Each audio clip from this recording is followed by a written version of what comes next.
Former Federal Reserve Governor Randy Kroszner joins us now. How many cuts do you think we'll get this year, if any? I mean, the Fed has penciled in roughly two quarter percentage point cuts.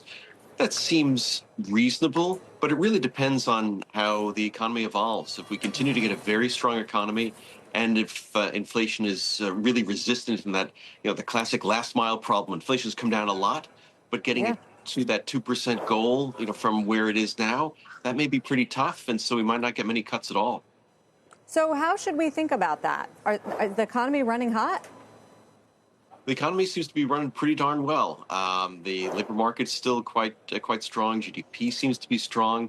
We may see a little bit of slowdown during this next year, but if it continues to be strong on both the labor market and demand side, that doesn't leave a lot of room for inflation to be coming down.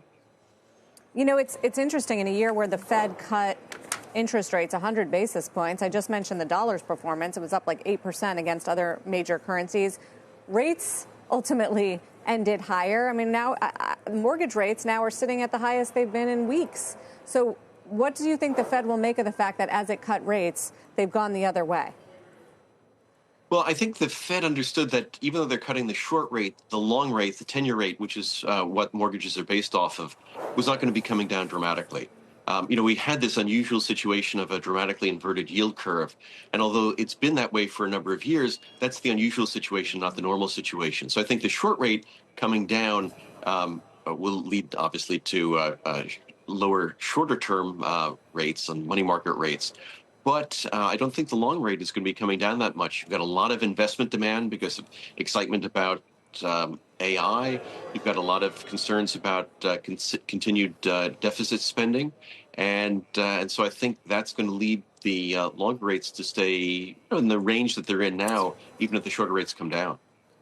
6-month high, I should say, on that 30-year mortgage rate that we got last week, which is not great. I guess, do you expect it to start crimping demand and the overall economy, the fact that we have these firmer rates again? Well, we're finally getting significant real interest rates, significant positive real interest rates, that is, adjusting for inflation. Until the Fed raised its interest rate above 5% and the inflation rate fell below 5%, the real rate, the inflation-adjusted rate, was still negative. And so that was a great time to be borrowing. Now real rates are higher. That, I think, will have some impact on the housing market. It'll also have some impact on sectors like commercial real estate, where a lot of people were expecting, rates will come down, everybody will be able to refinance cheaply. I don't think that's going to happen. Randy, you mentioned AI. I'm just curious, do you have any expectations in terms of its contributing to productivity increases in the year ahead? Well, certainly we've seen very strong productivity growth, and we've seen signs not just from productivity growth, but also other signs of like a new business formation and very much excitement about investment and investment opportunities. Whether that's also coming from expectations about President Trump deregulating and boosting a more positive business environment. And so I think that's all contributing to expected higher investment, expected higher productivity. We'll see whether that pays off quickly. It often takes a long time for these things to come through, but we are seeing stronger productivity growth.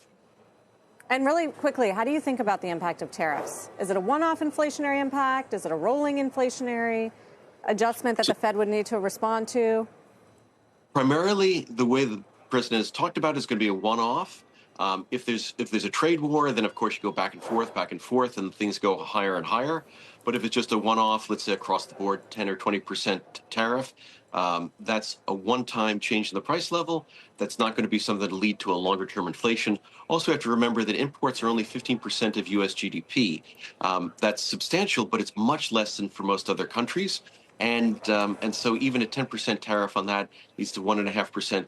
At most 1.5% increase in prices, but that will happen over time.